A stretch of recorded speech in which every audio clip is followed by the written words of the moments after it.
We are recording. Okay, great. Hello, everyone. I hope you can all hear me and see me for the moment. Hopefully, I will still have internet for 90 minutes. So good afternoon, everyone, and welcome to our research and winemaking webinar series. That's a series that started 2 years ago now, and we just decided to provide it to you once again this year on different topics. So thank you very much for being with us today, as that's the second webinar of this year, and we hope you will enjoy it and you will develop knowledge and learn skills to be used in your vineyard and winery. So I'm Dr. Aude Watrelot, an assistant professor of enology and extension specialist in the Department of Food Science and Human Nutrition at Iowa State University. And I'm co-hosting this webinar with my friend and colleague, Drew Horton, a research specialist of enology at the University of Minnesota's Grape Breeding and Enology Project. So before we start that webinar, here are some instructions. So the webinar is currently recorded. That's to make sure that would be available for you if you miss some things or you just need to go back. That will be available on YouTube by the end of the year. And I will share a link to the recording of the previous years later in the chat box. Also, if you have any questions, feel free to type your questions either in the Q&A box or the chat box. So you should be able to find that two things at the bottom of your screen by a click on three dots. And your question will be answered after the presentation and during the roundtable style. Also, at the end of the webinar, you will receive an email to complete a survey, a quadric survey. So if you can just take a few minutes to complete it, that would be great, because we can always improve our way of providing you those webinars. So today we will have two presentations followed by a winemaker panel discussion about whole cluster fermentation, the pros, the cons, and any specific tips. Presenting first today will be Drew Horton from the University of Minnesota. He will speak about whole cluster fermentation, the why, the challenges, and the how, followed by myself from Iowa State University, who will talk about research projects that have been done in collaboration between Drew and my lab on the use of whole clusters in Marquette and Frontenac wines. Then, during the panel discussion, we'll be joined by Josh Ellenberg from the Cellar at White Oak Winery in Iowa, Jonita Boyer from Tassel Ridge Winery in Iowa, James Ballard from James Arthur Vineyard from Nebraska, Russ Funk from Carlos Creek Winery in Minnesota, and Bryan Forbes from Gusmer Enterprises in Minnesota. So, Drew, we will start by your presentation. Oh, and I should have put that slide. Sorry, I'm a little bit late. So you can see everybody that you will see in almost real after. And so I will just stop sharing and make you, Drew, if I can, the presenter, or you should be able to. Nope. Give me just a second. Yeah. So I will just introduce you during that time. There we go. So Drew Horton has been active in the wine industry. Aude, hold on a second. Can you see my screen? Yes, we can. And you can hear me? It's perfect. Yeah. All right. Thank you. So Drew has been active in the wine industry for over 20 years, having started as a wine salesman. He then worked up the wine production later from cellar rat to cellar master, and eventually winemaker starting in 2004. With a BA in anthropology and early career experience working in kitchens, Drew brings a unique perspective at the intersection of food, culture, and of course wine. He produced award-winning wines in Santa Barbara County, California, before moving to Minnesota in 2010, where he began working with Cold Hardy hybrid grapes as founding winemaker for Tassel Creek Winery. In 2015, Drew moved from commercial winemaking to research winemaking and providing outreach as a field specialist enologist for the Midwest Grape and Wine Industry Institute at Iowa State University in Ames, Iowa. As enology specialist for the University of Minnesota's Grape Breeding and Enology Project, Drew produces nearly 100 micro lots of research wine and ciders annually. As well, he engages with and provides university and extension resources to winemakers across the state. This includes troubleshooting, planning, and evaluating winemaking processes for Minnesota's farm wineries. Drew has broad experience and expertise in winery design and equipment, fermentation techniques, barrel aging, filtration, and blending. Additionally, Drew offers courses and workshops to appeal to the needs of winemakers from amateur to professional. Horton says, "I'm a hands-on winemaker, always looking for the best practical solutions to solve wine and winery needs and issues." So Drew, we are ready for your presentation. Well, thank you all. Thank you all for joining us today. I'm glad to be able to present. We had earlier when Aude and I scheduled these events, our calendar for this year, we had someone else who was going to give a presentation, but for very good reasons they couldn't do it. And after talking about it with Aude, we thought I might be able to add some good information to this subject. So we will get on with it as soon as I can figure out. Aude, can you hear me? Yes, I can. For some reason, there we go. Okay. All right, I have it now. Okay. Whole cluster, we're going to focus on whole cluster fermentation. But in the beginning of the discussion, I want to talk about whole cluster fermentation versus the technique of returning stems from destemmed and or crushed fruit, grapes.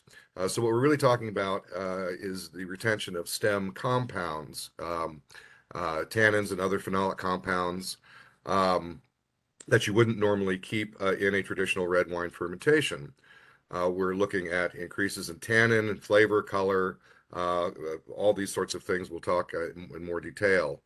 I just want you to keep in mind that you can retain, though we are talking about whole cluster, and we'll be talking about our whole cluster research, we're still talking about stem retention in one form or another, and so I just want to remind you that you can get the benefit of stem tannins and stem provided compounds either by returning some or all of the stems to destemmed or crushed red wine must, or you can ferment with some percentage or all, though it's difficult, whole clusters of red grapes themselves. The current Iowa State University of Minnesota research that Aude and I are conducting is on whole clusters retained at different percentage levels. And I've been thinking about this stuff, and as we've started talking about whole clusters, I hearken back to having worked with doing cold skin contact in white wine making in Sauvignon Blanc in California. And the very best lots of white wine, we would pick them very cold, destem them back into macro bins, add a bit of sulfur, and leave the skins and pulp and juice on contact overnight in a cold room before doing a light pressing in the morning to make our very top level Sauvignon Blanc and to increase everything in the wine, the tannins, flavors, and aromas. If you want to know more about that specific wine, just ask me or reach out to me. So, as an example of this subject, this Wine Spectator article in 2007 came out from Bruce Anderson, talking about his experience in Burgundy with wines that are using some form of what we're talking about, either return of stems to the must before fermentation or using whole cluster or some portion of whole cluster fermentation.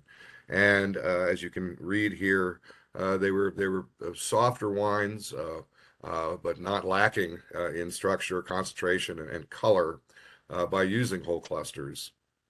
Um, and I knew winemakers in Santa Barbara, where I came from, who made Pinot Noir, who did either return some of the stems or do some portion of whole cluster fermentation. Or one guy, a winemaker, very famous winemaker there, the original winemaker at Sanford in the Santa Rita Hills, used to retain his Pinot Gris pomaces from the press. He'd freeze them or he'd keep them until he had his Pinot Noir come in, and he would add those along with some stems to his Pinot Noir for increased structure and complexity. So recently in February 2018, Wine Business Monthly, an article here by Michael Lasky talking about two different ways of using stem material, either by using whole cluster or by adding back stems. And you can see his conclusion here on the screen, why they weren't the same, with using whole clusters versus stem retention or stem adding it back to the must. They at least mimicked that technique, mimicked the whole cluster fermentation.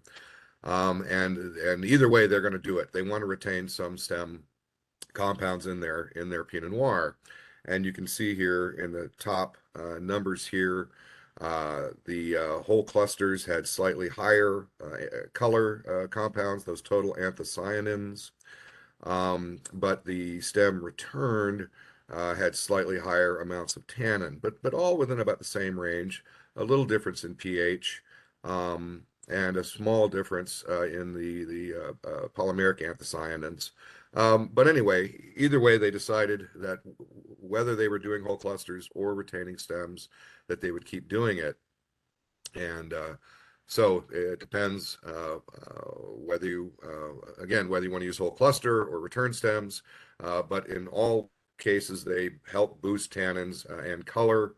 In the wine, Marquette Marquette and Frontenac are low in tannins.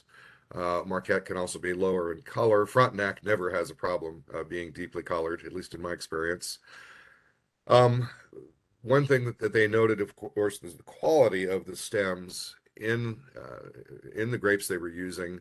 They preferred, just like they preferred ripe fruit, they preferred ripe stems, that is, stems that were turning from green to brown, but they were beginning to lignify. And if they didn't, if the fruit was getting too ripe and the stems weren't ripe enough, that year they may scale back on the amount of stems they would retain or whole clusters they would use, because it's felt that these green, unripe stems can add green notes to the wine. But they used either the stem return or whole clusters for different reasons. But whatever the reason, they kept the stems.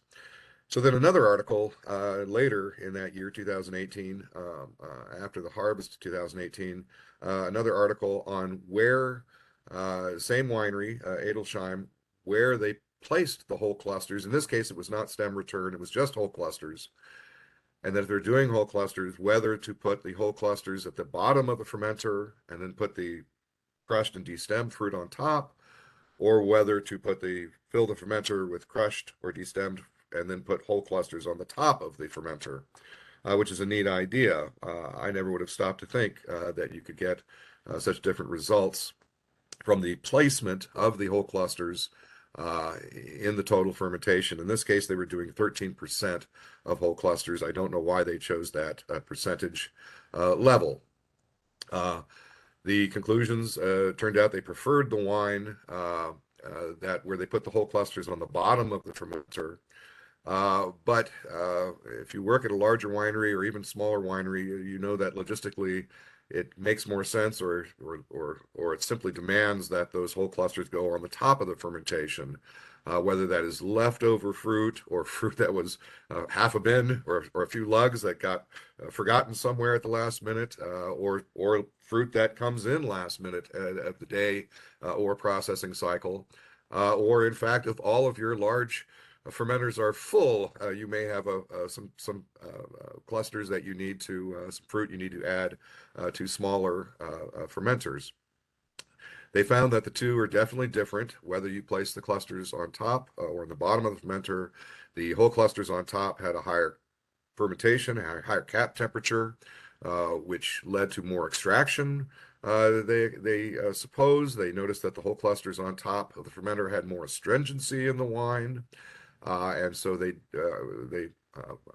have thought the next time they do this that they to counteract this astringency uh, or too much tannin or too much of the wrong kind of tannin, that they could use some different types of cap management to reduce the astringency, a combination of punch downs and or pump overs. Keep in mind, if you not at any point in this discussion about using whole clusters am I advocating using 100% whole clusters, because it's very difficult to get fermentation started.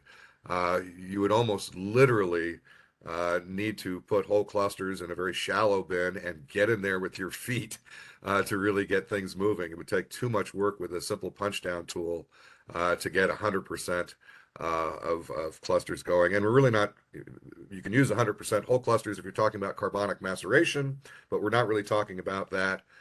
Though they're in using whole clusters in some proportion, there certainly is a slight carbonic effect. The wines are sort of fruitier and more fruit driven and a little softer. I'm getting off into the woods. I'm going to keep moving forward. So why bother with the whole cluster technique with cold climate grapes, Marquette and Frontenac? As we've said, typically Marquette and Frontenac are low in tannins, and stems contain tannins. Sometimes Marquette can have a much lighter color than a winemaker would like. And I've noticed that the wines made with whole clusters have much deeper and better color that lasts longer. In general, as a winemaker, whether a research or commercial winemaker, I want more out of my grapes. I want more color. I want more aromas. I want more flavors, textures, tannin. I want bigger mouthfeel. And certainly whole clusters, in my experience with Marquette, have certainly provided these qualities in the wine. We've already talked about color and tannin, and I've mentioned this increased mouthfeel and complexity. Such subjective terms as smooth or soft or rich, which are hard to nail down, but as a human, I like the sound of smooth and soft and rich. I think it can apply to red wine. And the wines that we've made, these test wines, have positive aroma and flavor effects. Certainly more aroma and a flavor. Overall, a bigger wine, as I would call it. And I think Marquettes that I've tasted using some percentage of whole clusters are better, bigger, rounder, more bold wines. So prove it. I've been doing some experimental work on this sort of scale, 3-gallon to 5-gallon jugs in duplicate and in triplicate. In 2018, based on a trial that Bryan Forbes, and I hope Bryan can meet us later for the roundtable panel discussion, the winemaker discussion, from grapes, 2018 grapes that we picked at the Horticulture Research Center at the University of Minnesota's facility. And I want to say the analysis was provided by Enartis, which is now been bought out by ETS Labs, and we appreciate their support. I have full spreadsheets of all of the compounds from these different wines, but I wanted to stay focused and not get bogged down in the details too much, except as you can see, this trial, which I did in duplicate, used 100% whole clusters, and got much higher, overall, much higher polymeric flavonols, and the tannin compounds, the polymeric anthocyanins, the color compounds, and a higher ratio, higher anthocyanin tannin ratio from the two lots from the same grapes that were 100% destemmed. Now, having done some work with Aude, I wished I had done 100%, 50%, and 25% whole clusters, but we'll get there someday. In the marketplace, we've seen, I should also mention that we did do some informal panels at the Cold Climate Conference in 2019. 2018. Again, I didn't want to throw a bunch of raw data here at you, but there was a marked preference for these wines among the attendees at the Cold Climate Conference who were at that Marquette tasting, where we did both of these. The wine that was made with whole cluster was preferred, not hugely, but enough to be statistically significant. Full disclosure here, the first few years that Youngblood Vineyards and Winery were in operation, I was one of their consulting winemakers. But don't get me wrong, I do not take hardly any of the credit at all for the fact that Jess Youngblood came to Minnesota in 2016, or actually, no, it was the winter of 2017. And I had done a preliminary whole cluster experiment, and she came out to the Horticulture Research Center and she tasted the wines with me and said, "That's it. I want to make my Marquette with some percentage of whole clusters." And she did her very first vintage in 2018. Don't quote me, but I believe she used 50% whole clusters.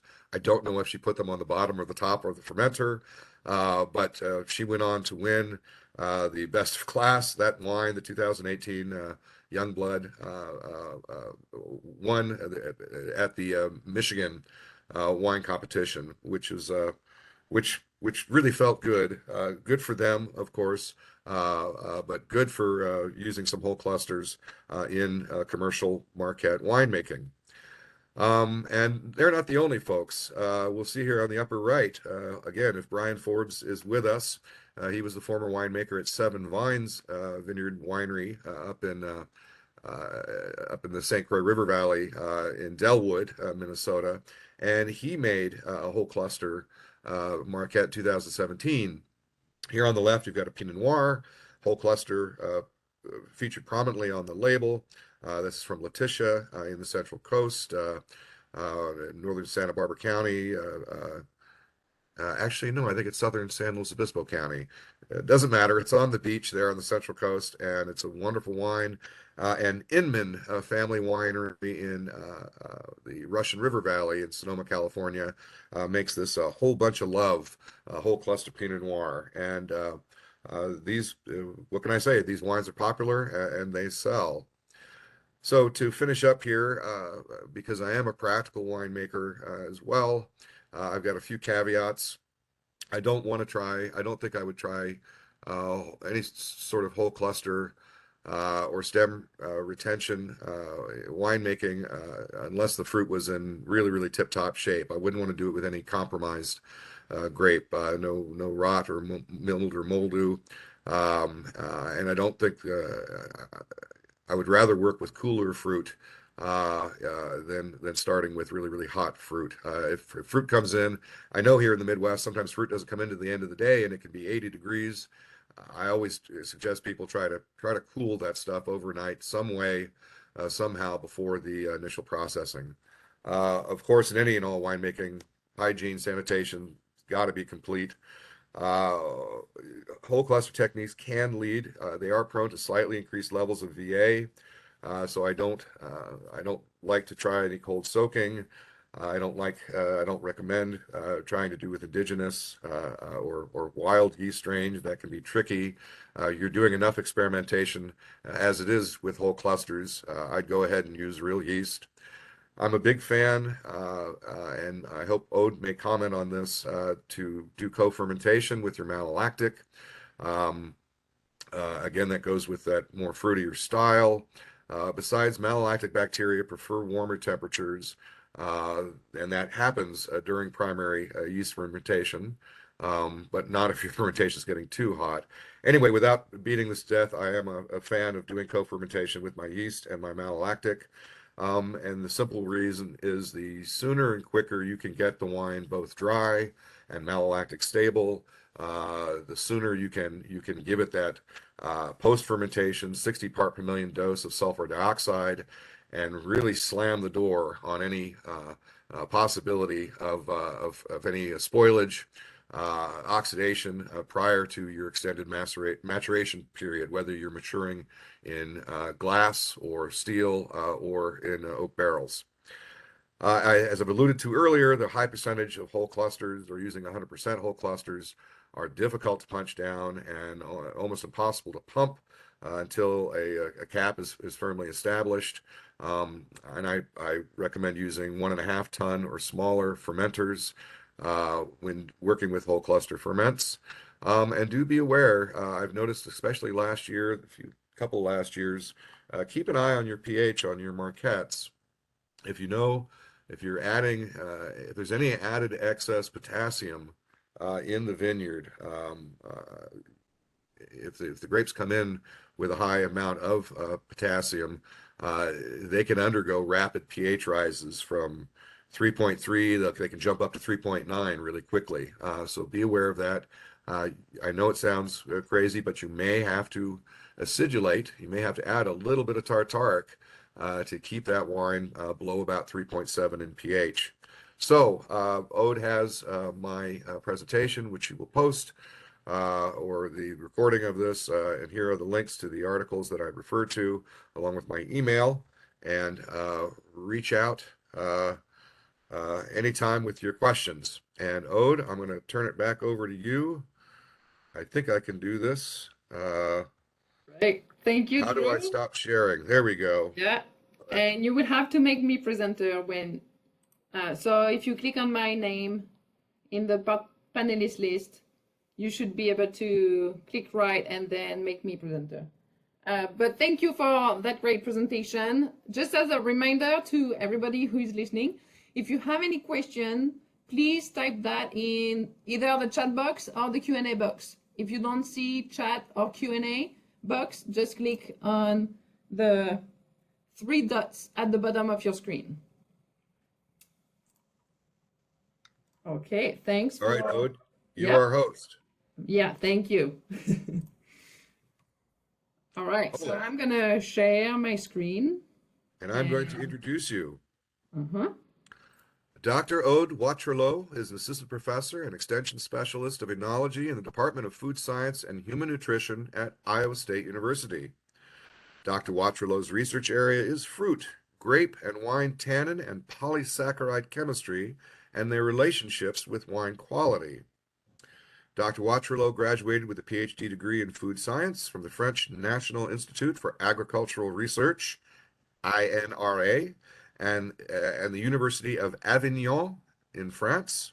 Following graduation, Dr. Watrelot moved to California, both at Cal State University Fresno and at UC Davis, to keep conducting research into polyphenol macromolecular interactions on red wine chemistry. At ISU, she is currently conducting research on understanding viticultural and winemaking practices that could maximize phenolics extraction and improve wine quality. Dr. Watrelot develops extension programs such as webinars, workshops, field days, articles to answer the growing wine industry in Iowa and in the Midwest. She is currently serving on the board of directors for the American Society of Enology and Viticulture, Eastern Section, for the group Polyphenols. I should also mention real quickly, Aude also has a lot of background in apples and in cider as well. So she's a double threat and so much more to our industry. Yeah, thank you, Drew. I hope you can see my screen, hear me correctly. Yes, we Internet can. is still with me, so it's good. All right, so I just saw one quick question from a participant asking briefly about the astringency and stem. So hopefully you will have some of the answer in my presentation. So I decided to present a little bit about the research that is ongoing on the use of whole clusters fermentation for Marquette and Frontenac wines. And that's especially because we have a lot of knowledge, I would say, from whole cluster fermentation on Vitis vinifera, but not that much about hybrids. But you will see that's pretty important for hybrid, I think. That's going to be useful to improve wine quality made from hybrids. So briefly, just to explain a little bit about what is a whole cluster structure. So you all know, I think, what is a cluster, but in that cluster you have different things. So you have the stem, and then you have skin, seeds, and flesh that compose the berries. But in the stem, so it's mainly composed of water, so I didn't mention that, but that's full of water, the same as in a berry. But the stem also contains some cell wall material, so cellulose, hemicellulose, which is about 8% of the composition of a stem, and then it has some lignin, about 6%, and some phenolic compounds. The main phenolic compounds that is found in stem seems to be tannin, condensed tannin. So those tannin are similar to the tannin you will have in skin and seeds of the berries. Also in skins, you have some anthocyanin that are the pigment that leads to the red color of red wines.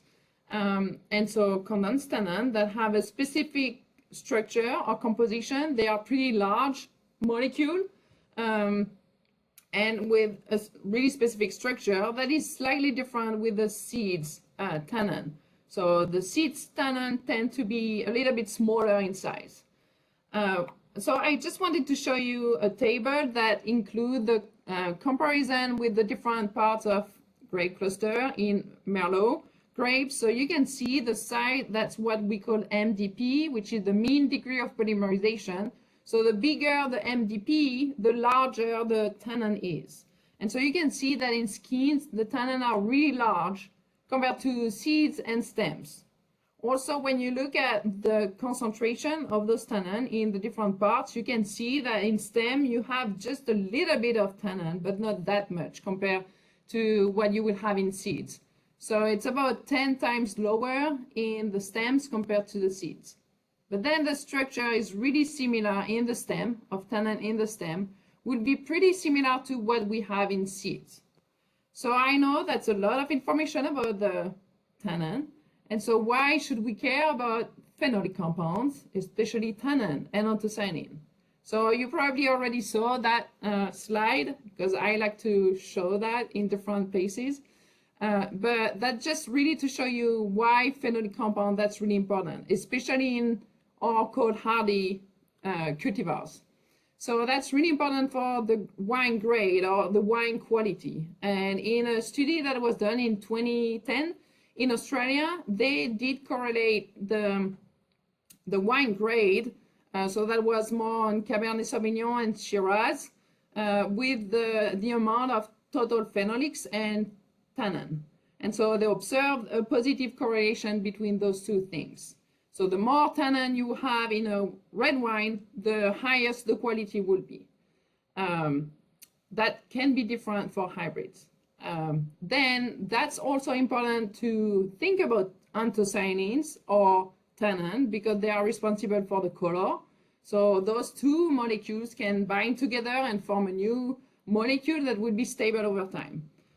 So that's really important to have enough of those compounds in the wine to have a good color stability, but also influencing the mouthfeel of red wine. So the taste will be slightly different because that would be balancing with the acidity, which is the taste. So if you have tannin, that will increase the mouthfeel, the astringency mouthfeel. At the same time, that will balance a little bit with the acidity. And also, tannin can protect the wine against oxidation. So that's really useful for aging purpose. And I'm mentioning that, why we should care about phenolics, that's because in some reports I observed, and just tasting wines around different states, and I realized that some red wines from non-Vitis vinifera grapes tend to have some faults related to oxidation. So that's probably because we don't have those compounds, those tannin that would be able to protect wines. So we need to get more of those tannin in our wines to protect and to get all those good quality, all those texture, ageability, all those things. And so whole clusters and stem inclusion. So now you know that in stem you have a little bit of tannin, and that can be extracted and be found at the end in the wine. And whole cluster and stem inclusion have been used for many, many years and a long time ago before destemmer existed. Not a lot of research has been really published on the use of whole clusters, on the red wine quality, but a lot of winemakers keep using that method. So here I just wanted to show you some published research that has been done on Vitis vinifera, so mainly Pinot Noir, Shiraz. Some people start working on Tannat. What else? And I think Cabernet Franc as well. So that's just to give you some ideas about research happening and why do people start looking at the impact of stem inclusion or whole clusters into red wine. So that's to look at how we could extract more tannin, having a more stable color over time, but also trying to reduce the methoxypyrazine or trying to get a good aroma profile. So some of the data we already have, and we know that's happening in Vitis vinifera wines. So as Drew mentioned a little bit, sometimes you will have, when you use whole clusters, you may have a little bit of increase of the pH, and so a reduction of the acidity. That's probably because some potassium exists in the stem and potassium is extracted during fermentation. And so that potassium ion would just bind with tartaric acid and create the crystals of potassium bitartrate that would then precipitate and cause an increase of the pH. So that's something you can have depending on the amount of stem inclusion or whole clusters percentage you're using. Also, some people realized that it was improving color stability by developing more polymeric pigments. Same thing that what Drew observed in 100% whole clusters addition. But at the same time, you can observe a slight color loss because some anthocyanin, so the red pigment, will bind with some parts of the stem. So that's something that have been observed. And then I just wanted to show you different percentage of whole cluster that was used and what is the impact on tannin content, because that's one of the main thing we were interested in, but also how that would impact the aroma. And so when people use 20% of whole clusters or 25%, that's a pretty small percentage to have a huge impact. So not that much impact on tannin content. Then when you start using whole cluster 50% and 100%, so as Drew mentioned, you start seeing an increase in tannin concentration. So it has been observed in Pinot Noir, but also Primitivo wines. And you will see that's also what we observe in our hybrids. So that's a positive thing. But on the other side, we have the more whole clusters you will use, the more aroma, the more green vegetal characteristics you may have in your wine. So that's, I would say, a lot of process that you have to think about before starting to use whole clusters is really the appropriate amount of whole cluster you would use to have enough tannin extracted and enough color or anthocyanin content, but at the same time not having too much aroma or bad aroma. So what we decided to do this year, or last year, with Drew, was to work on Marquette and Frontenac, both from Marquette from Minnesota and Marquette from Iowa, and then Frontenac from Iowa. And we did harvest, we did follow exactly the same winemaking process for all of those grapes. We did use 3 different percentage of whole clusters. So we did use just destem and crushed berries, so 0% whole clusters. Then we used 25% whole clusters that were put on the bottom of the buckets. And then we used 50% whole cluster. So that was weight by weight. And then we did follow the fermentation. So we did inoculate with Lalvin 71B and then co-inoculation 48 hours after alcoholic fermentation started, so with VP41. And we did punch down twice a day for between 6 and 8 days until fermentation was complete, alcoholic fermentation was complete. So we did follow that, and we were looking at any differences in terms of temperature and degree Brix during alcoholic fermentation, depending on the amount of whole clusters. But we didn't see any significant differences between those percentage. And so then we did analyze at crushing and then at bottling, and after 4 months of aging, the chemistry, so basic chemistry, pH, TA, that we had, also color intensity, and we look at the amount of total phenolics and tannin, and a little bit of aroma, just to check how it was. So for color intensity, we didn't observe any differences between just the percentage of whole cluster that was used. But you can see on that figure that we observed a huge difference between Marquette from Minnesota, Marquette from Iowa, where the Marquette from Iowa, you could see through that wine, compared to the Marquette from Minnesota that was a little bit deeper red. And that's exactly what we observed in that graph.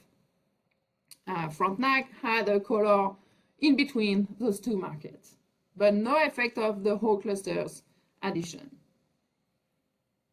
Then for the total phenolics, that was similar data, no real significant effect of percentage of whole clusters on the total phenolics in the Marquette from Iowa, a little bit in Marquette from Minnesota and the Frontenac, where when we used 50% whole clusters, we had a little bit more phenolic compounds content at bottling. And then where it's really interesting, and I hope you're also excited with that data, is that when we look at just the tannin content in the wines at bottling, and we observe the same results after 4 months of aging, is that when we use 50% whole clusters, we extracted much more tannin than just the control. So meaning only with destem and crushed berries. And that was the case for all type of wine. So for the Marquette from Minnesota, Marquette from Iowa, and Frontenac from Iowa, we always observed an increase of tannin content after using 50% whole clusters. Then using 25% whole clusters didn't really vary, or it was in between no whole clusters and 50%. So it wasn't the most,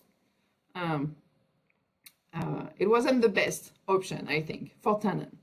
And so you can see just at the content of tannin that we were able to go up to like 225 milligrams per liter of tannin in Marquette, Minnesota. But just to give you an idea of that value, if you look at the content of tannin in a Pinot Noir wine, you're going to have about 3 times more in a Pinot Noir wines. So you can still see that the amount of tannin is really low for our hybrid. So Marquette or Frontenac really low or really poor still in tannin. So we still need to evaluate new techniques or trying to understand more how we can extract more of those tannin to get enough in wines to protect those wines over time. So just to finish on that study, it's still ongoing, so I didn't show you everything, but a lot of work still needs to happen, I think. So we were not able to see any significant impact of the whole clusters fermentation on pH and TA. So differently to what we expected from Vitis vinifera winemaking or wine data we had. Also, we didn't have any impact on color intensity. By using 50%, we didn't increase the color intensity, or we didn't decrease the color intensity in Marquette and in Frontenac wines. But by using 50% whole cluster, that was really, I think, a good, really promising process to have more tannin in those wines. And so then you can wonder what is about sensory perception. So how is the wines perceived from a wine mouthfeel? So how is the astringency? Because that's related to the concentration of tannin and the type of tannin that would be extracted. And also, what about the green and vegetal aroma? So to those two questions, we did provide those wines to the Co-Climate Conference this year in Minnesota to most of them were winemakers, and trying to evaluate which wine they did prefer and if they observed any specific differences in terms of color, in terms of smell, taste, odor, and mouthfeel. But for the mouthfeel, they didn't perceive any significant differences between those markets. So we only provided market from Iowa, market from Minnesota with the three conditions. So no real impact of whole cluster on the mouthfeel, but it was untrained panelists, so that can be a reason why we didn't see anything significant. But overall, the market from Minnesota, 50% whole clusters was preferred by the winemakers. And then for the green and vegetal aroma, so not real, we didn't really observe any green and vegetal aroma more in 50% whole cluster than in the control. So it doesn't seem that there is a negative effect of the 50% whole clusters in our Marquette and Frontenac wines. So that's really everything that I wanted to talk about today. I know that's a lot of information, but I hope we will have a great discussion. And so thanks for listening. Thanks, Drew, for your help in that project. And Alex, who helped for gathering all the data and working still on that project. So feel free to use the chat box and Q&A box to ask any questions, and we will answer that now. Yep, Aude, thank you for that great presentation. As Aude mentioned, now is the time to type your questions in the Q&A box or the chat box, and we will discuss your questions during the following winemaker panel discussion. So all of the winemakers who have joined us here today, you can turn on your cameras and turn on your microphones. As Aude mentioned earlier, we've got Josh Ellenberg from the Cellar at White Oak Winery in Iowa. We've got Jonita Boyer from Tassel Ridge Winery, also in Iowa. We've got Jim Ballard from James Arthur Vineyard in Nebraska. My buddy Russ Funk from Carlos Creek Winery in Minnesota. And Bryan Forbes from Gusmer Enterprises in Minnesota. As I mentioned, Bryan's one of the sparks that got me looking into whole cluster Marquette winemaking. We're quite fortunate today to have so many experienced winemakers here to discuss this the subject of whole cluster fermentation. Aude, do we have any questions? Oh, Aude, you're muted. I see that. So yeah, I saw one of the questions when I started presenting that was about what about astringency coming from the stems? How do you control it? Do stems have high levels of astringency? And what type of tannin coming from the stem? So I think I did reply a little bit of those in my presentation. So the stem, the tannin from the stem are similar, I would say, to the tannins from the seeds. How do you control the astringency? That's pretty difficult to manage, but the goal is really trying to get more tannin, and so trying to get more astringency in those hybrids to balance, to have a balanced wine at the end. That's my answer. But if any of you winemakers and people working in the industry have another answer, that's your time.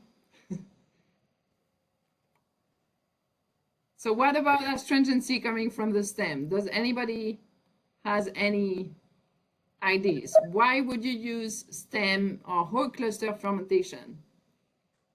So kind of continuing on, hi, I'm Bryan, by the way. from my experience with the whole cluster, whether it was with Pinot or Marquette or Syrah or whatever, um, if you're breaking the stems, you get a lot different character than if you're not breaking the stems. So if the stems are damaged and ruptured and the cells are ruptured, you're getting a lot more astringency, rather more of on the line of bitterness than on astringency. That's just anecdotal from experience. But if you think of it as like you're making a tea essentially with an extraction on the stems and the grapes all together, and trying to minimize that damage, you're going to get a much more elegant astringency versus that harsh kind of really sharp bitterness type tannin or phenolic character. What about Brian? That's a great comment. What do you think about temperature? And in that article where they thought the having the clusters on top had a higher fermentation temperature and therefore more astringent. Have you had any experience with that, sir? I haven't specifically on that. I know that in terms of temperature, like you're increasing your extraction significantly as you increase your temperature to the point of like flash détente. And I know the guys up at Black Star in Michigan do flash on Marquette, and it's got tannin for miles, like absurd amounts of tannin, to the point where they have to, kind of moderate that. But from my experience on tannin extraction from whole cluster based on temperature, you are going to increase it a bit as your temperature increases. I've never noticed anything other than a whole cluster actually decreases your peak fermentation temperatures, simply because the fermentation dynamics are a little bit slower and a little bit more dispersed, and there's more cellular structure to break through. But I can't speak directly to that one. Awesome. So I think Yeah. that would be related to where do you put your whole cluster. So let me ask Jonita maybe, or Russ, or James, or Josh, when you use whole clusters, and I know some of you did stop using whole clusters because for some reasons. So when you used to use whole clusters fermentation, did you put whole clusters on the bottom or at the top? Because that would change, as Drew presented, the cap fermentation temperature. When we did, I'm Jonita, by the way. And when we did, we still do a little whole clusters, but we have a lot of acres. So we have the harvester now, so we don't do as much. But we do our Nouveau, we try to do some whole clusters, and we put it at the bottom. And so then I have juice and like a crushed more at the top.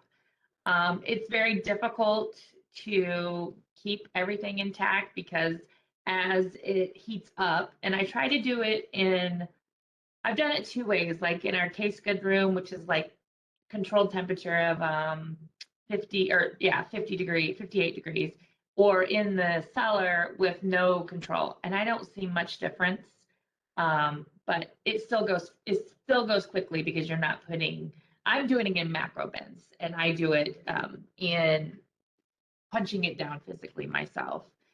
It's a lot more work, and I think you get a unique flavor with some different characteristics that you can't find in the tank. So that's just why I do it. But breaking of the stems, I think it's almost impossible because you're physically punching them down. I think it brings a uniqueness, but I don't know if it hurts it or helps it in any way. So I don't know if that's what you're looking for, but that's just what I do. Yeah, no, that's good. Thank you. Russ, do you have another technique?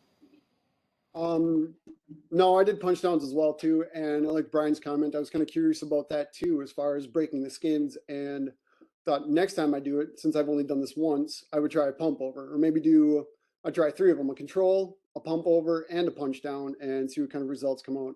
I did not find any green kind of vegetal characters in my punch downs, even though I felt like I was breaking the skins, because after about a day or 2 days of punching down, it seemed like there weren't any berries on the stems anymore.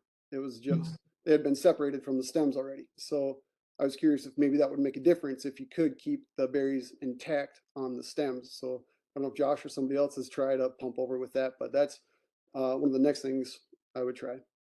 We did a pump over, and mine turned to like, I did it in a barrel. So I fermented in whole cluster and a mix in a barrel, and then I did a pump over, and it was a total disaster. I had to basically open the side door and scoop it out. It just turned to mush, and it was not pleasant. I didn't find any good results of that. But maybe living and learning a little bit longer, because that was a few years back. But the pump over made it just really beat it up so much that it just turned into more like a jam rather than a nice wine. So that's my opinion. Yeah. Jim, what did you used to do? How did you used to do that? You bet. And I think a lot of times I say there's no absolute truths or universal approach in winemaking. When it comes to whole cluster, that is definitely the case. But that's what makes it so interesting. And I'll be honest, Aude and Drew, you guys did a great job. I wish I would have listened to this about 25 years ago, because that would have helped me a lot. We haven't probably done whole cluster fermentation for at least 15 years. But I remember when we did it early on for those first 10 years or so, I used primarily Foch, every once in a while St. Croix. We would put the whole cluster at the bottom, and I would put a crushed grape. I usually had something already fermenting, and I crushed and I put it on top. Percentage wise, maybe about 10% or so. And I just felt that helped the fermentation get started quicker. And I tried punch downs, but it was so hard. What I did was I took a picture, and we were working in macro bins too, 3 or 4 macro bins. I would take a pitchfork and try to bring up bottom to top and just rotate it around to help that fermentation get going. But I think, Drew, you're right. The most important thing for me when I was doing whole cluster was just having clean fruit come in. It made things a lot easier. Cool fruit if we could, but of course we're in the Midwest, so we don't always get that opportunity, those 104, 105 degree days.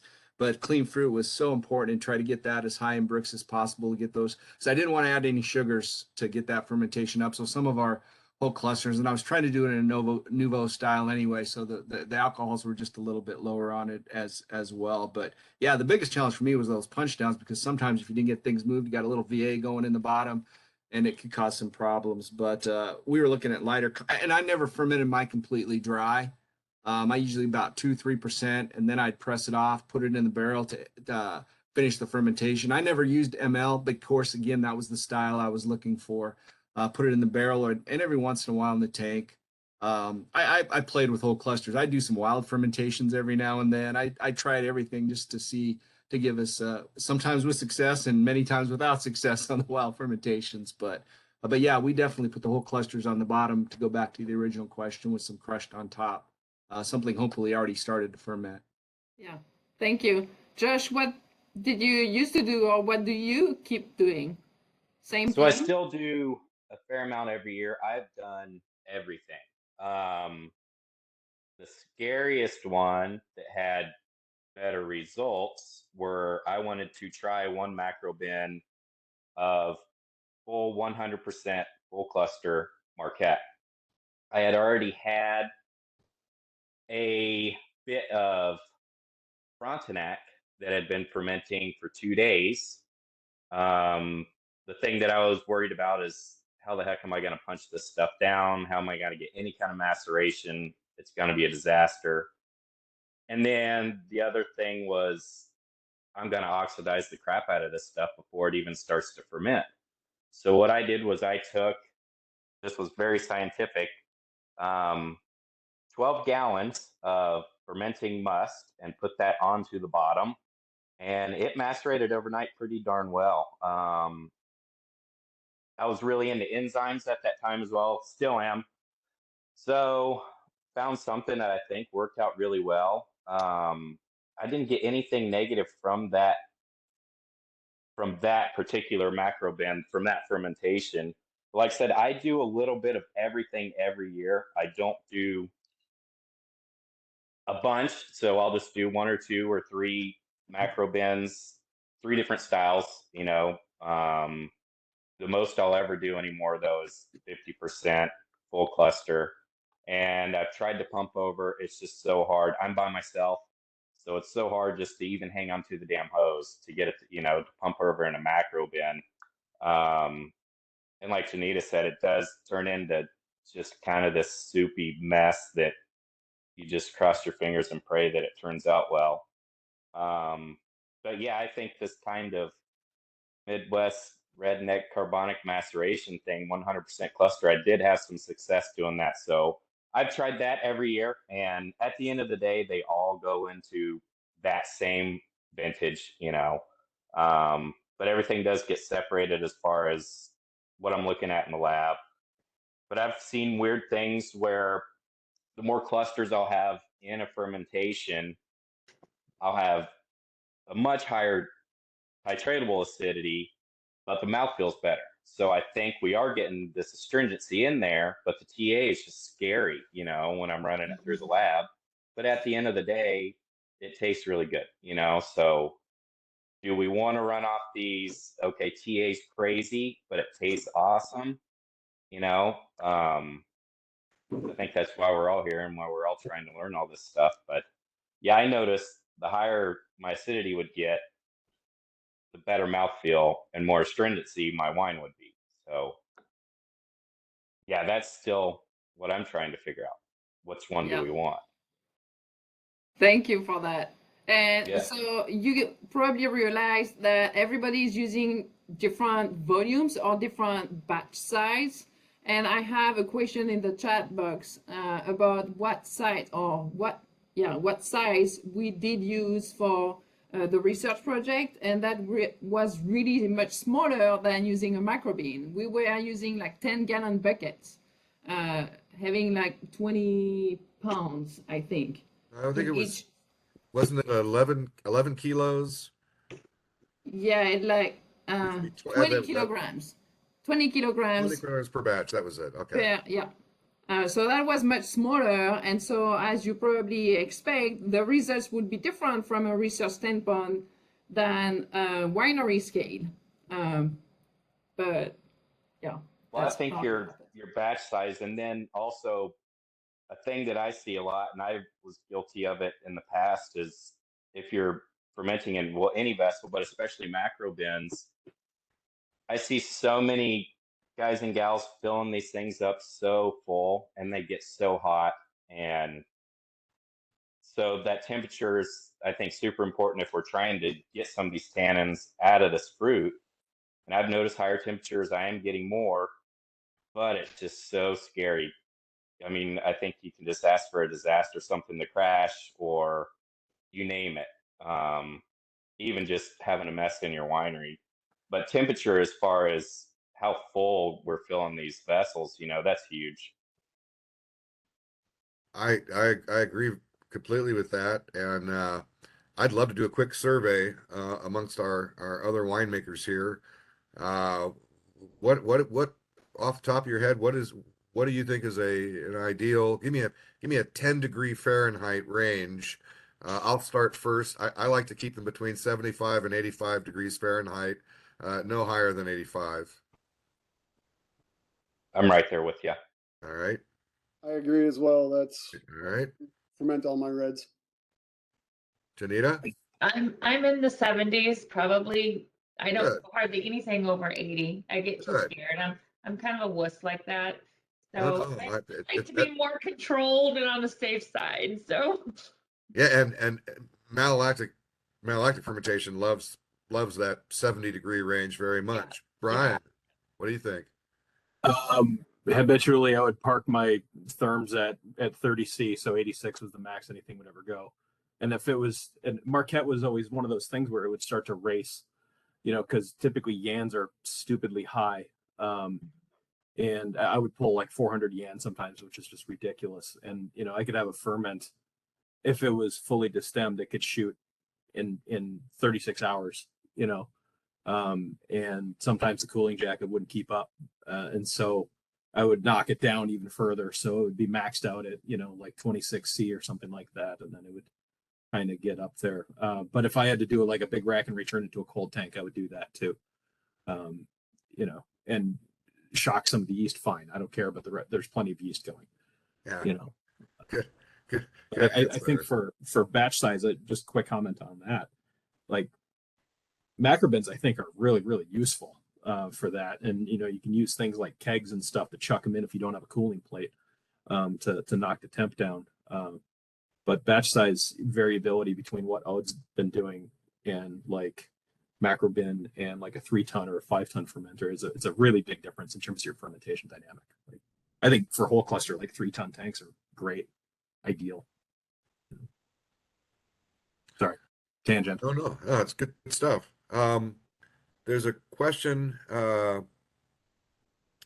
Any indication what impact whole clusters? Any indication what impact whole clusters in pre-fermentation cold soaks has on the finished wine? When I'm doing this is just me, I'm speaking for myself. If I'm going to do whole cluster fermentation, that's going to be my experiment. I'm not going to do a cold soak. Wait, I'll tell a quick story. I am going to tell a quick story here. The first year when I was an interim research winemaker at the Horticulture Research Center in 2014, they brought me the Marquette and said, we want you to take half the Marquette and make it the usual way, the usual red wine protocol that we have there. Brian knows this protocol. And then we want you to take the other half of the Marquette and do the Mr. California thing on it. And so I did a whole berry, that is to say, I hand destemmed all this Marquette. So I did a whole berry, very lightly macerated, if at all. I used my favorite yeast at the time. I forget which, doesn't matter. I did a 3-day cold soak before I added the yeast. I used a little some added tannin, et cetera, et cetera. I let it, I didn't press it at 7 days. I let it go 12 or 14 days before pressing it, whatever. I threw everything that Mr. California Pinot Noir maker could throw at Marquette. And when we finally got around to the actual taste, the sensory evaluation, tasting the stuff, everybody agreed that mine was horrible and that the normal red wine experimental protocol made a much finer wine. So this is maybe why I tend to hesitate on. Let's have one of you other winemakers comment on doing cold soaking and whole cluster, or just cold soaking in general with Marquette. Any comments, please? So the only time I have ever had to destroy any wines was when I tried to cold soak. The first time I tried this, the fruit was clean. I had heard all the horror stories, but I thought, So we tried it, and I called this new gentleman that had just come from Minnesota to Iowa State University. I said, hey, man, what's going on?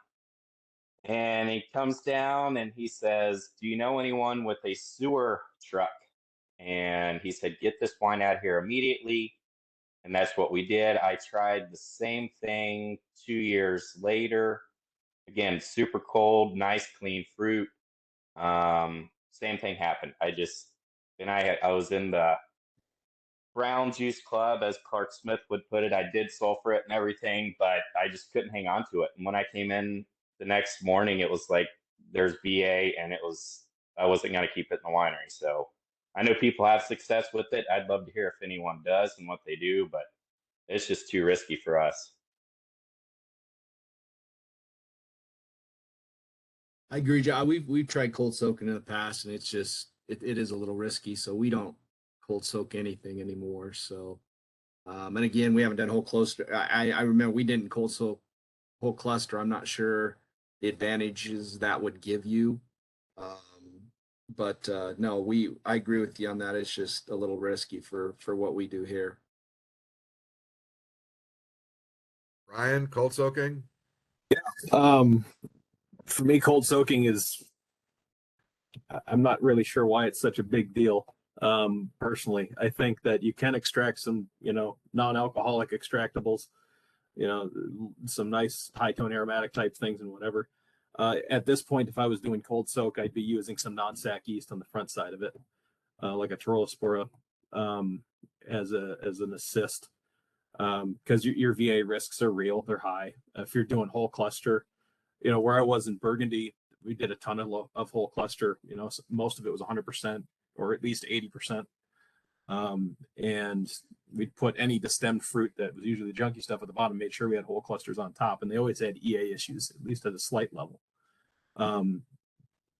But if it gets away from you during a cold soak, you're in real trouble. one of the things that I think is key if you are going to cold soak is you still have to make sure that you're doing a pump over or a punch down, no matter what, on that front side, and you got to make sure that there's no oxygen. If you're not doing that, you're doomed. So like if I was doing like my whole cluster Marquette or something like that, you know, I was foot treading things or hand pushing things in a macro, and all it is just getting things a little bit wet, you know. And in a tank could be the same way, and I'd be gassing it out with nitrogen, you know, or CO2 if I had to. But making sure that you are not letting oxygen get in and you're not letting something bad take off. So it's just a nightmare if you do. The pHs are too rough. You know, if you're talking Marquette's usually what, 3.6, 3.7 that people are pulling Marquette in at this point. And if you've got high potassium and you've got other issues, like it's going to be a field day. Yep. I totally agree. It's a, you know, it's one of those techniques that got a lot of airplay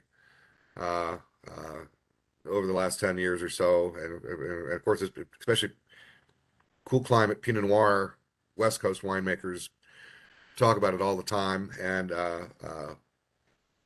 don't know how many people are still doing that as a regular routine all the time. I haven't been there for a while. Jonita, do you have any input about cold soaking, or yay or nay? Oh, we do a little. We do, but part of our problem is we don't have time to press everything.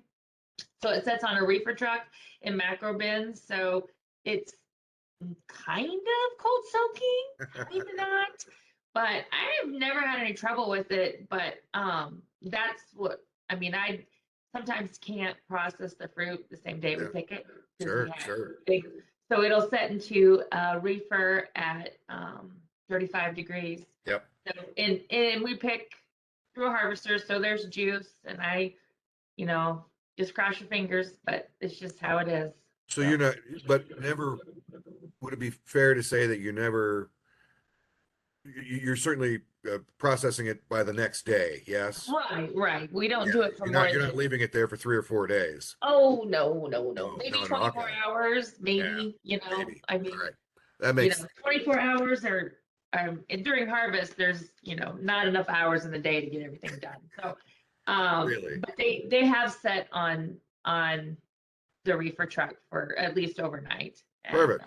Yeah, That's a great advantage to have a reefer truck during the year. We did that also at Chankaska, because it does sometimes. It gets up to 90 or 100 degrees, and I have problems sometimes when the fruit, like say we start picking at 2 a.m. and by 11 o'clock we're at 89, 90, and my fruit's coming in almost 90 degrees. Well, that's tough. It's hard to.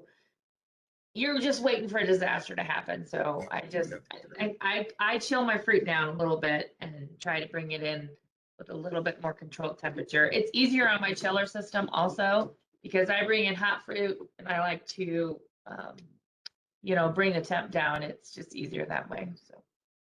So technically we cold soak, not really, but whatever. Everybody has their own, you know, winemaking. Their own definition of cold soaking. Right. No, that's a really fair answer. How about you, Russ? Have you done any messing around with cold soaking? Honestly, no. I guess I've never tried it. Years ago, I've always wanted to, but we didn't have the capacity to do it. And then I read some articles and some studies that said, well, it doesn't really matter if you cold soak or extend the maceration. The results aren't that much different.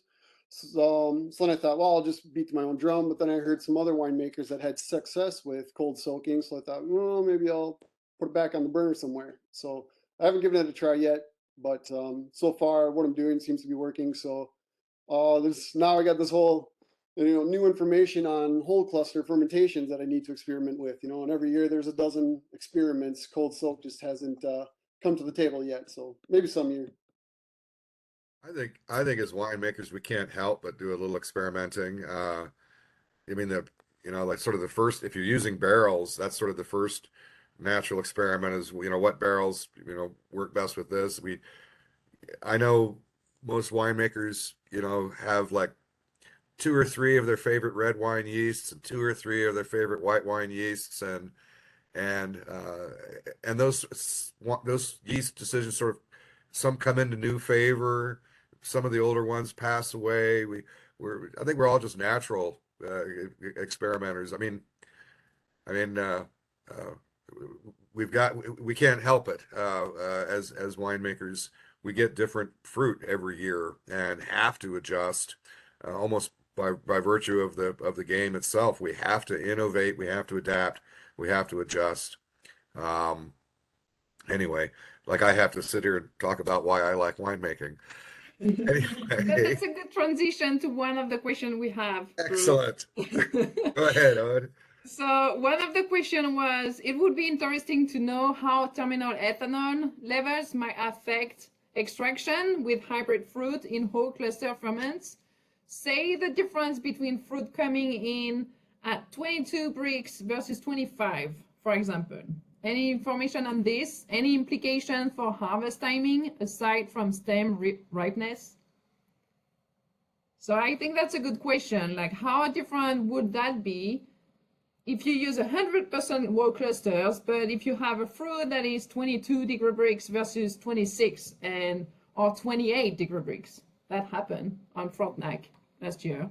So what would you think about that?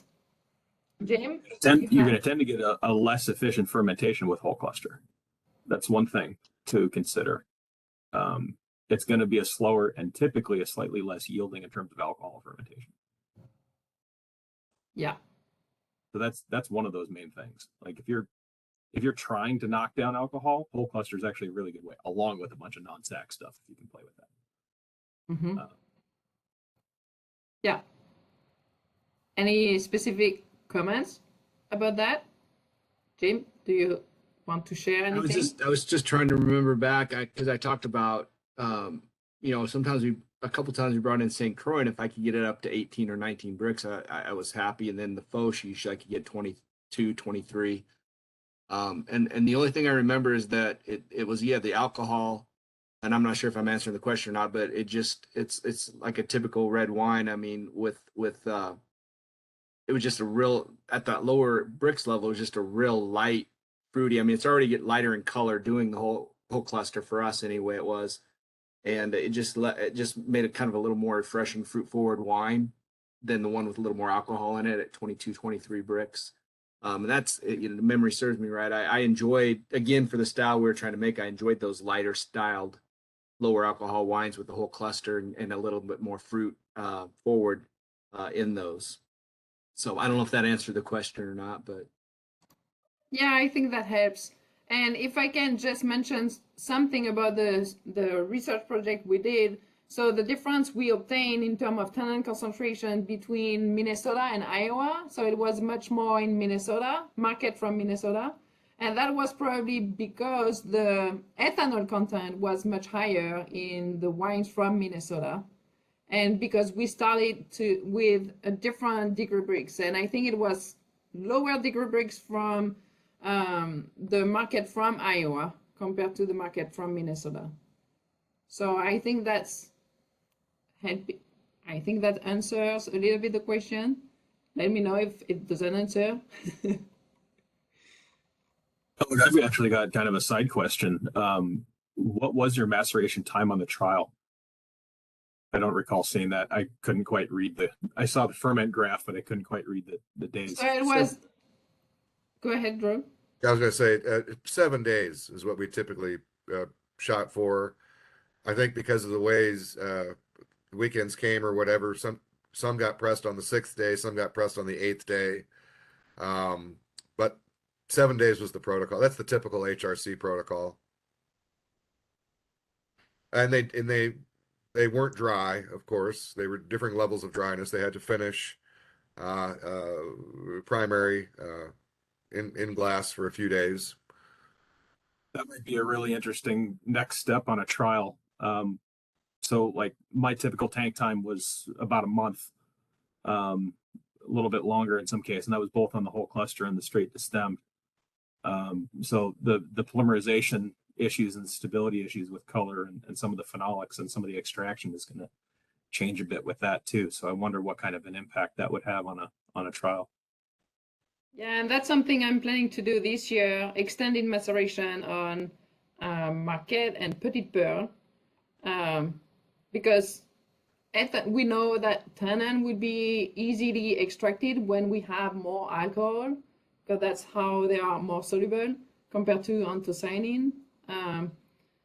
So yeah, I agree. That's something that should happen. Just trying to see if we can extract more from the stem.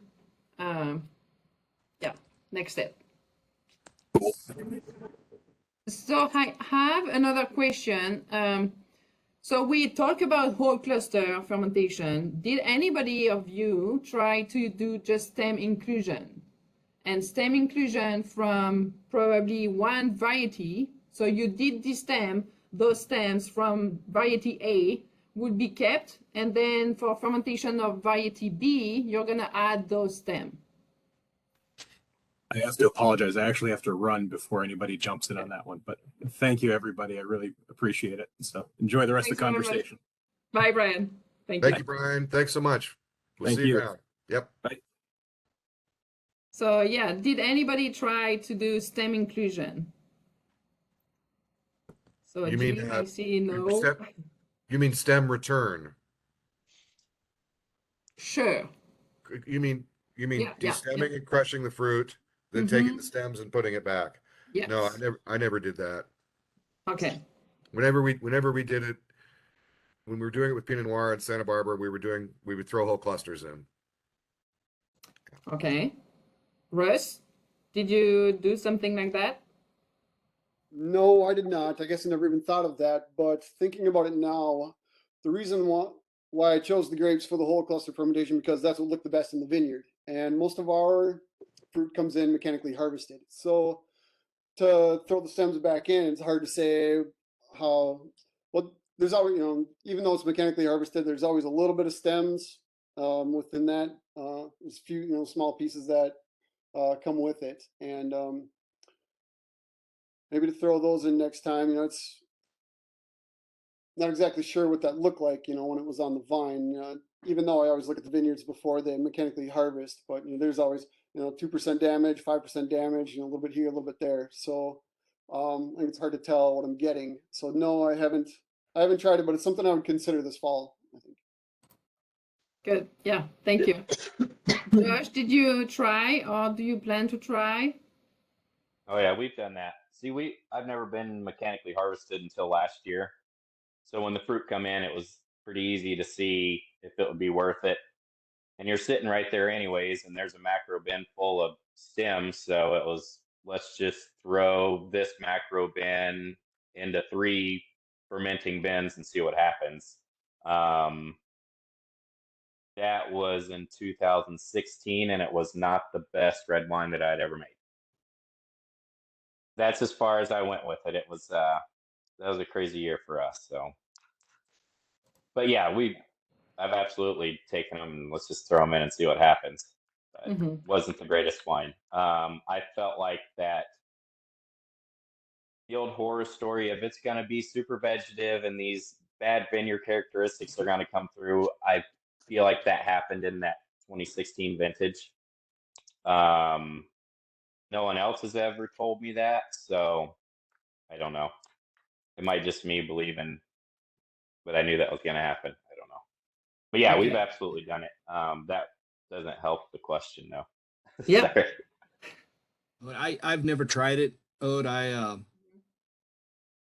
In fact, I just started hearing about it recently. I have tried with a white wine lacrosse using stems as a pressing agent, but I was messing around with it and I didn't see any difference in the outcome to get a little more tannin structure. But I've never tried it with whole cluster and bringing those stems back in, or with any red wine fermentation for that matter.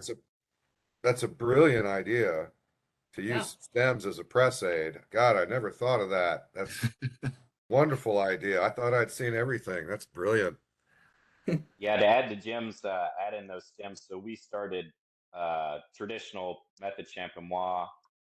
This will be my 5th vintage. This is being produced for another winery, and there is to be no rice hulls used. It is 100% full cluster press, and we use stems as a press media. And without those stems, I don't know that I would still be making traditional method for this winery. They are a great press aid, especially on these slip skins, like something like Edelweiss or even Front Blanc can be kind of meaty sometimes. So yeah, I'm a big fan of doing that. That's a side note though. Great idea. Yeah. Did you use that, Jonita, for pressing? No, never have, but I'm gonna. I think that's kind of interesting. Yeah, Frontenac Gris. I've noticed machine picked Frontenac Gris is really hard to press, and I had to use a lot of rice hulls. I'd much rather just be able to use some stems in there. Great idea. Great idea. Aude, have we lost you, or No, I'm still here. I don't see your picture? Oh, Oh, there okay. you are. Yeah, Okay. I'm here. I didn't move. All right. Well, we're getting sort of near the end. Aude, I don't know if you got my message. Yeah, I think I will keep having it. So don't worry about that. Okay. No problem at all. Yeah, I don't see any more questions. If you still have questions for anybody, you still have a few minutes to type that in the Q&A or the chat box. If you had to say one challenge about using whole clusters, what would it be? Would it be just it's difficult to punch down if you use 100% whole clusters, or do you have another challenge? Russ, let's start with you. Yeah, I used the IBCs and I filled them too full. So yeah, punch downs were incredibly difficult and it made a mess. I would not put so much in next time. I used Crimson Pearl, and we were getting more pounds per plant than I estimated, so I undersized my bins. I would definitely put a lot less grapes in next time. I think that would help with the punch downs. And it sounds like pump overs aren't working so well, so unless I went to a larger tank and tried it that way, assuming there'd be more juice at the bottom, that would work for pumping over. So yeah, managing the punch down was definitely by far the biggest challenge. And luckily enough, even with the whole clusters, I assumed the temperature would scream out of control, but it actually kind of hung right around 85 degrees as long as we were punching over 3 times a day. So it was a lot of work, but I think the results were worth it. It's definitely a great tool to put in the winemaker toolbox. Yeah. Good. Thank you. Jim, if you have one challenge. Yeah, I would have to agree with Russ. And when I wrote down the biggest challenge, it was just making sure to get those punch downs, to get those grapes all mixed around. Because like I said, it caused some VA issues and just help get the fermentation going and running. So, but that was probably my biggest challenge doing it. Yeah. All right. Thanks, Jonita. Same. Well, I like doing whole cluster press or fermentation, but our biggest challenge is we don't have labor. Like we can't get anybody to pick our fruit. So that is one of our biggest challenges is with the whole clusters. Yes, punch downs, but I mean, I can get through those. It's just, it was getting people to show up to pick. And yeah, that would be our biggest backset on our whole cluster. So now we just go harvester all the way. And if you do some whole cluster, it's our H braces, and then I would just throw them in with something else. But yeah, that's my biggest downfall on the whole clusters. Yeah. Good. Thanks. And Josh, same thing, same question. Yeah, punch downs are hard. But to add to Russ, I did notice the temperature just kind of hang out between 80 and 85 degrees at these full clusters. So that was kind of neat. Maceration time was kind of cut in half, and my fermentations were done a hell of a lot faster, but it was just pretty tough. Your muscles were much larger at the end of harvest after that. No doubt about it. Yeah. Good. So I just want to share with everybody that you're gonna, I will try to share my screen once again. So just to finish, There you are. Yep. okay, you can see that, right? Almost. There we go. Hopefully. Okay, so just to close our discussion, thanks for everybody, like to everyone, all panelists, you were great. That was a good sharing experience discussion. I like it.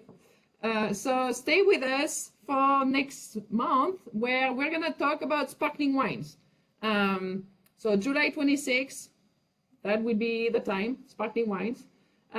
You will receive an email with a link for the survey. So please take a little bit of time just to complete that survey. That would be very helpful. And we hope you really enjoy that discussion and presentation. And until next month, I will wish you all the best. And feel free to contact anybody if you have any questions. Thank you all. Thank you all for coming. Thank you. Cheers. Great. Thank Great you to see very y'all. much. Thank you. Yeah. Mhm, Right. thanks. Bye, everyone. Bye. Thank you so Bye, much. everyone.